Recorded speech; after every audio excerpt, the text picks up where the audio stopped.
Good day, everyone. The motivation for today's video and the topic for this video is an article that I saw in News 24. I read this article and it was quite comprehensive. It's for subscribers, so I will put the link below this video, although this is not an in the news video. And the headline of this article written by Mandy Wiener is "Lots of vaccines but no arms to jab them into. Why are our vaccination sites empty?" And this is in relation to South Africa. And then the article carries on and talks about that there are many sites where they are encouraging people down to the age of 18 to actually go, to open up to that age, because people are just not coming to these sites, and the many reasons there might be for that. And what I thought I will do is give government some advice as to what they can do to combat vaccine hesitancy. And I've actually made a list of things that I'll just speak about briefly. And to make sure that this channel continues, I will not go into any kind of debate or anything like that. This is simple advice, and it's advice that they should take to heart and that all of you should easily understand. So, with regards to the problem of vaccine hesitancy, how can you change this? And how can you get people to look at and accept what the government is doing and actually want to be vaccinated? So the first thing that you need to do, and I think a lot of the surveys that have been done, some of them with people face to face in South Africa, has shown that 70% of South Africans don't want to take the vaccine. And I've done many articles on this before. There will be a new study coming out soon, the results of that study, and it'll be interesting to see that. And I am not going to be biased with regards to this at all. I'm just going to say what you need to do to combat vaccine hesitancy. And those of you that have been to my meetings and know my content will understand where this comes from.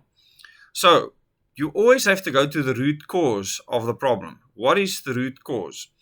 And you have to delve really deep, and you'll see that there are many things that could be at the root of the problem, but many of those things combined creates a person that have been vaccinated in their lives, a person that have maybe vaccinated their kids in their lives, but now they prefer not to be vaccinated, or they prefer not to get the COVID-19 vaccine.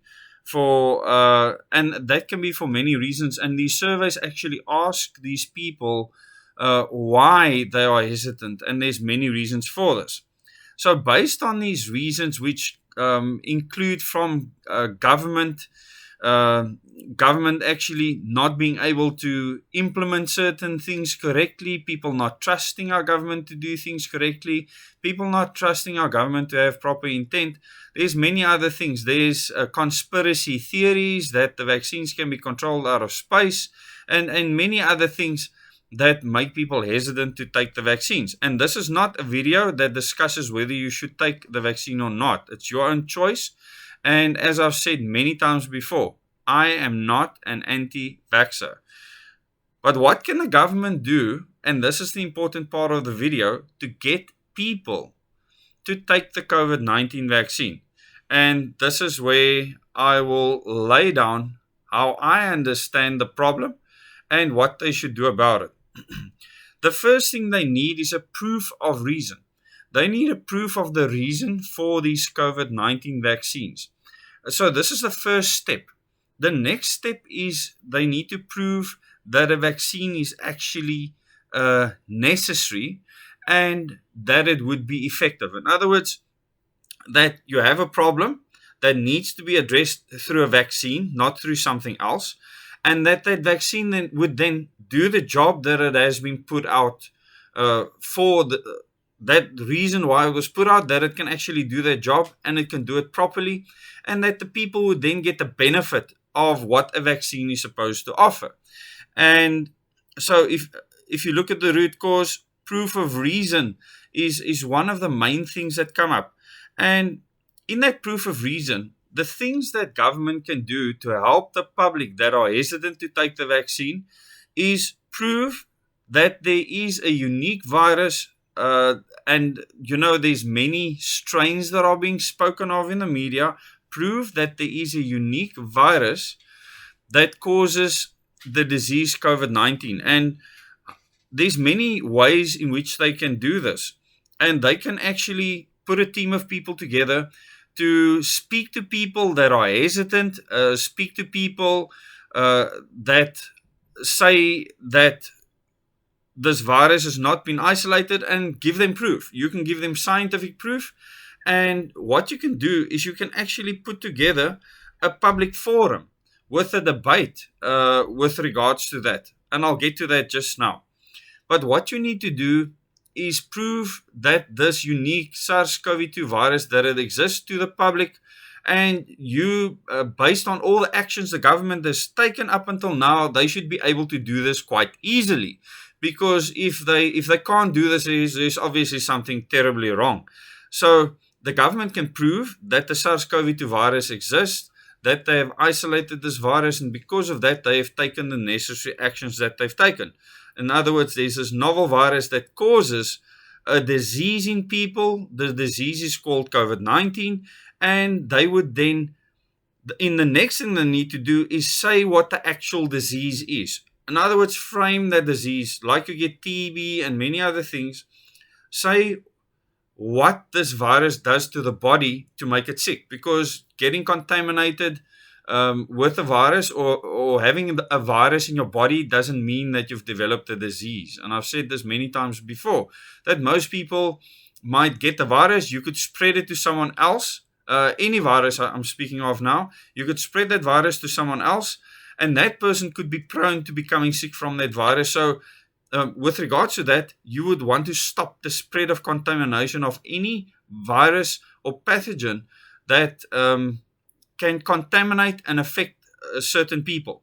And the way that has been done in the past throughout the world is to actually isolate or quarantine people, and isolation of vulnerable people specifically. Normally healthy people would be able to carry on with life as normal, or people that wouldn't normally be targeted. And that is in the past history. In this case, a different approach was taken. The virulence of this virus was seen as extreme, and because we were told that it was spread throughout the world, extreme measures has been taken around the world. And I don't think ever in the world's history that measures to this extreme has ever been taken. And you need to justify that as a government. So in other words, when you have politicians in government, you need to justify the actions you've taken not based on a virus spreading, but based on the disease it causes. And the amount of disease that's caused needs to justify the ends. Because we have many viruses around the world that might make people sick, but you might not die from it. Now, in this case, the statistics that are being put out there by the World Health Organization and various other organizations are telling us how many deaths has been from this SARS-CoV-2 virus. And based on the information, measures have been taken by governments around the world. So what the government can do is actually prove and frame what this disease is. And once again, you can debate this in a public forum. And the people that don't believe that the disease exists, or any of those people, it should be easy to take care of them if you have real evidence and you can actually present it in a public forum where the public can then see and listen to the debate and then make up their own minds. And then you can stop the problem with regards to people being hesitant to take the vaccine.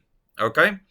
Then the next thing you need to do is look at the track record of vaccines. In other words, the actual tool being used to mitigate the repercussions of this disease called COVID-19 that has appeared because of what is called the SARS-CoV-2 virus. And if you look at the track record of vaccines, and I'm by no means an expert in that, then you need to explain that track record to the people, and you need to give them numbers, and they need to believe those numbers. So where you give the numbers from needs to be believable. And maybe in the case of our government, the people find it difficult. And in these questions that were asked of the people, throughout the country from different backgrounds, etc. Many of the people said that they don't trust the government to administer this correctly, and some of them said that they don't trust that the vaccine will actually do the job that they've said that it would do. And these are things that need to be considered, and the government can therefore have a program where they actually prove to people that are hesitant about this with evidence, the track record of vaccines to prove that it has benefit for each individual, and it has to be seen as an individual thing.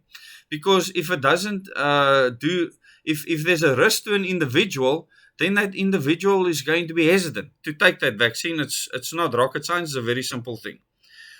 And then we need to look at the track record of the COVID-19 vaccines that have been rolled out. And you need to prove to the people, and you can do this in a public forum and in a public debate, prove to the people that these vaccines have actually done what everyone hopes that it would do, that it would get people back to a normal life. In other words, that the people will be able to go to stadiums and have rock concerts again, that they will be able to have sports and attend large sporting events, that they will be able to go to work, not have curfews, that life will go back to the way it was before COVID-19. And this is what most people will want. And you will have to prove to them that the administration of this vaccine to them will take them back to the way they want. Because if you can't prove to them that it will take you back to the way things were, then people will be hesitant to take the vaccine. They won't see any purpose in taking the vaccine. And you would have to prove to them then that there's still a benefit in it. And one of the benefits that have been mentioned is that if you contract the SARS-CoV-2 virus and you do develop COVID-19, that your chances of dying are smaller. So prove that to people, do it in a public forum, in a public debate, where you debate the people that don't agree with you, because then you will get credibility. In that debate, this is why in the US presidential debates, there's public sitting there, people can watch it on TV, and they can make up their minds then to decide, do we believe this person or do we believe that person? And it's certainly one way of fighting vaccine hesitancy. And then, what do these vaccines offer? This is very important. If you can prove to the people that it offers something that benefits them, more people will be wanting to take the vaccine, and they will actually be very, very happy to do so. And the thing is, the burden is on government to do that. And within South Africa, considering there's a 70% vaccine hesitancy, I believe that if you go through that article that Mandy Wiener wrote, that government now needs to scratch heads and find ways of maybe doing what I'm suggesting now. Because if they're doing what I'm suggesting now, and they're having these public debates, maybe they can roll it out throughout the country, go to town halls and things like that. And the problem is that that's not allowed right now. Maybe they can set it up in a way that is allowed. Maybe they can allow 50 people at a time and have these meetings, speak to the public and try and convince them. Show them all the evidence that they want. And then there will be no issue. People will be vaccinated in their droves. In fact, you'll probably be able to vaccinate every person in South Africa.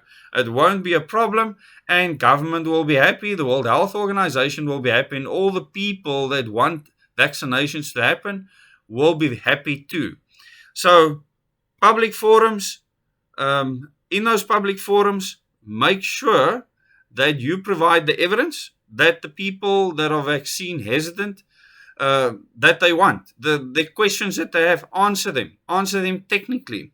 And just remember that people in the public cannot be seen as people that don't have a mind to think for themselves. The people want real, proper answers, and if you give it to them, I'm sure you can vaccinate the entire country. The people will happily do that, and vaccine hesitancy will be something of the past.